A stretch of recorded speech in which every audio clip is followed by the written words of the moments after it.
Hi everyone. Was asked to do 3.9 number 71, so you can get your book and you can read 3.9.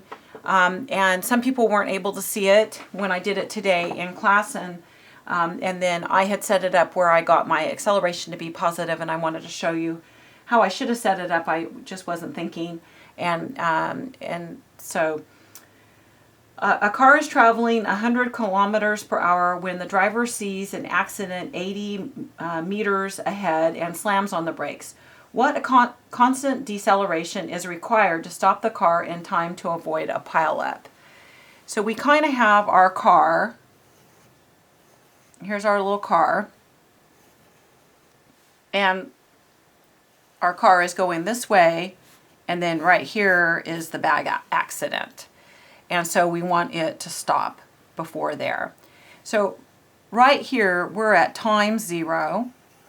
We know that our S, the position of our car, we're going to call that time 0. And that's where I had messed up, as I had called that time 80 meter, or S 80 meters is what I called that. But really, this is the distance I'm going to travel. And so really over here, this is the time that I want to end at. I don't know what that time is, but I want that to end here at 80 meters. And I also know that the velocity here is 100 kilometers per hour. And I want the velocity over here to be 0 kilometers per hour, because I want to stop and not hit that stuff over here. Now, the problem is I have a unit mismatch of kilometers and meters. And so you have to convert everything into one or the other. So I'm going to choose to convert everything into kilometers just to match the back of the book. And so if I do that, then this is equal to 0.080 kilometers. You divide by 1,000, right? And so, so we get that. Okay, so now my acceleration, that's what I'm going to start off with. So my acceleration is going to equal k, some constant acceleration. And I could have called it c, but I'm going to call it k. I could have called it any variable I want, but I want everyone to know that it's constant. Then I'm going to take the antiderivative. And so I'm going to get the antiderivative of acceleration is velocity. And then the antiderivative of a constant is whatever variable, right? The constant times whatever variable you're in, which is t, is my variable, plus some constant c, and I'll call it c1. That's what I'll call it. And now I can use, I know that when t is 0, s is 0.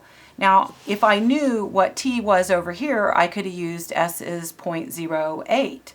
And that would have been okay, but I don't know what t is. So this is going to allow me to find c1, because I know what t and s are at the same time. So, t and v, excuse me, t and v. If I knew t and v, I'd be able to use it for over here, but I don't know them both. So I'm going to put in 100. K times t is 0. So I'm using these initial conditions plus c1. So when I solve that, that tells me that 100 equals c1. So I have this equation for the velocity. Velocity equals k, which is a number I can find, time plus 100. Then I'm going to find the antiderivative again. So that's my plan now. So of this.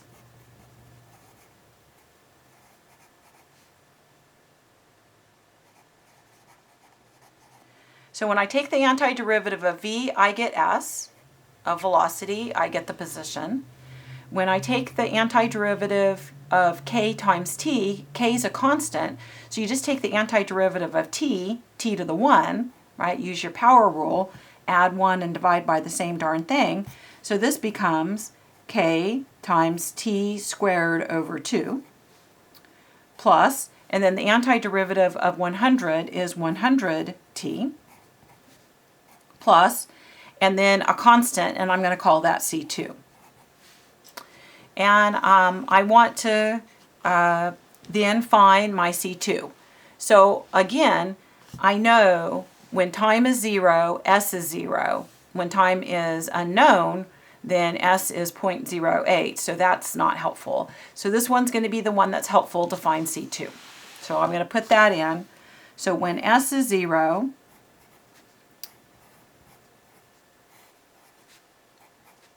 (100) times 0.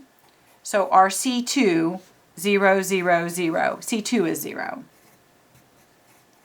So this gives our equation, which I know I'm off the screen, so I'm going to move it up. And so this gives our equation k t squared over 2 plus 100t plus 0.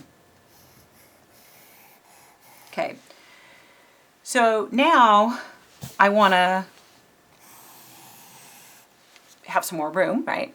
And I want to think about the situation. Now I have my equations of the motion, and I want my velocity to be 0 at the end, right? So this is kind of the end. I want my velocity to be 0, and I don't know how long that's going to take. And so, well, I have an equation that tells me how long that will take for my velocity to be 0. And so my equation for velocity is this. So if I put in 0 and I solve for t, because that's what I want to find is t. Remember, k is a constant. So I'm going to subtract 100 to the other side, and then I'm going to divide by k.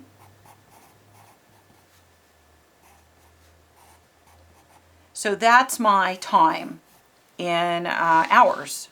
So I'm going to put that right here. My time at the end is negative 100 over k. And then what I would like to do is I'd like to put that into S. So I know that S equals k, looking here, it's down there far, k t squared over 2. Now t we just found, because I'm at the end, is negative 100 k squared, all divided by 2, plus 100, and then t is negative 100 over k. And at the end of the situation, right, at the end, my t is going to be 100 over k, negative 100 over k, and my s is going to be 0.08. So I needed to put in here for s. So I'm using that s equation, 0.080. Trying to fit it in there.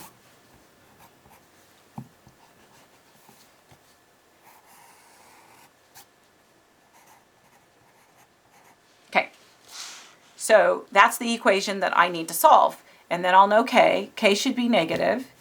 And so I'm going to have, oh, I've lost a 0 there.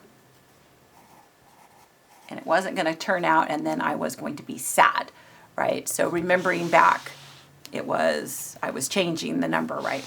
Okay, so long story short, here, when the dust clears here, that is going to be 0.080 equals, and this is k over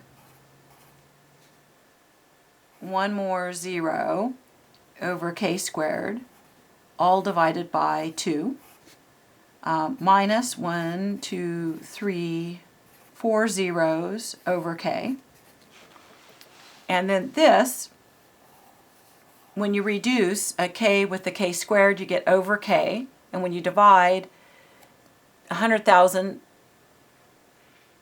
10,000, rather, 10,000, that's why I made my mistake when I did it in class. I said 100,000 divided by 2 is what I said it was, but it's really 10,000 divided by 2, which is 5,000. So I have 0.080 equals 5,000 over k minus 10,000 over k. So this is .080 equals negative 5,000 over k. And then crisscross applesauce, however you want to go, you're going to get k equals negative 5,000 over 0.080, which is negative 625123. I think maybe it's only 2.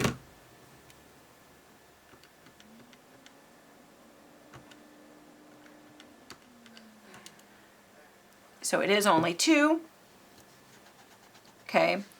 And then we kind of got lazy on our units and didn't carry them around, which is okay, because we know what they're going to be. We have everything.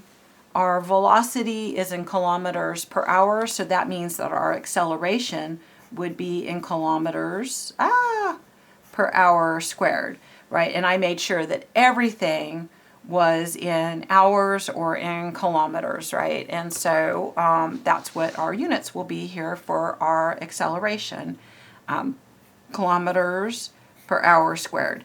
Now they asked in the book, what constant deceleration, that's why it's negative, is because it was deceleration. So this is 62, so the deceleration is this. And we did a lovely job on it. And I got to go to my algebra class.